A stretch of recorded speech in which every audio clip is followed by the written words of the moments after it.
ഓ മക്കളെ പൊറാട്ടയും ബീഫും. പിന്നെ ഞങ്ങൾ അപ്പോ ഇന്ന് നമ്മളുള്ളത് പാലപ്പെട്ടി CK ഓഡിറ്റോറിയത്തിന്റെ അടുത്തുള്ള ഒരു ചെറിയ ഹോട്ടലുണ്ടാവും.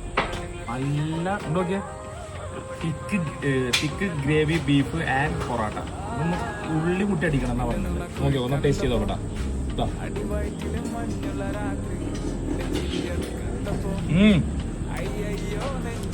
പൊറോട്ട ഒരു രക്ഷയില്ല. ആദ്യം പൊറോട്ട പറയണം. അടിപൊളി മക്കളെല്ലാം ടേസ്റ്റ് അടിപൊളിയാണ്. ബീഫ് അടിപൊളി. നിങ്ങൾക്ക് പൊറാട്ടയും ബീഫും കഴിക്കണം. അതിന് കൂടുതൽ ലോങ് ഒന്നും പോണ്ട.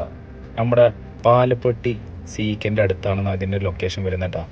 അടിപൊളിയായിട്ടാണ് മക്കളെ. ഈ ബീഫും പൊറാട്ടയും അത് എന്തൊരു ബന്ധമാണെന്ന് അറിയില്ല ഇവര് തമ്മിലുള്ള ബന്ധം. സത്യം പറയാലോ, എല്ലാ സ്ഥലത്തും കഴിക്കണത് ഇപ്പൊ വേറെ ലൊക്കേഷൻ അയച്ചാൽ അവിടെ വേറെ ടേസ്റ്റ്, ഇവിടെ വെച്ചാൽ വേറെ ടേസ്റ്റ്. എന്തോ ഒരു പിടുത്തം കിട്ടില്ല ഇവരൊരു ബീഫ് ആൻഡ് പൊറോട്ടയുടെ ഒരു കോംബോ. സത്യം പറയാലോ അടിപൊളിയായിട്ട് മസ്റ്റ് ആയിട്ട് ട്രൈ ചെയ്യണം. പിന്നെ അവിടെ എടുത്തു പറയേണ്ട കാര്യം നമ്മൾ യൂസ്കാന്റെ പൊറോട്ട. പിന്നെ മക്കളെ പൊറോട്ട കഴിച്ചിട്ടുണ്ടോ? പക്ഷെ യൂസ്കാന്റെ പൊറോട്ട ഒരു ഡിഫറെന്റ് പൊറോട്ടയാണ്. പിന്നെ രാവിലെ ഒരു 7-8 മണിക്ക് തുടങ്ങും. വൈകിട്ട് എത്ര മണി വരെ ഉണ്ടാവും? വൈകിട്ട് ഒരു 10 വരെ. ഓ, ഈ ഇവിടുത്തെ പൊറോട്ടനെ കുറിച്ച് എന്താ പറയുള്ളത്?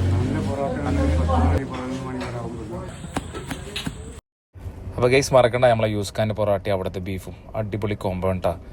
അപ്പോൾ നമ്മൾ കൊടുക്കുന്ന പൈസകൾ മുതലുണ്ട്. അപ്പോൾ ലൊക്കേഷൻ ആരും മറക്കണ്ട. പാലപ്പെട്ടി ഹൈവേന്റെ കിഴക്കേ സൈഡിൽ നമ്മുടെ CK ഓഡിറ്റോറിയത്തിന്റെ അടുത്താണ് നമ്മുടെ സ്പോട്ട്.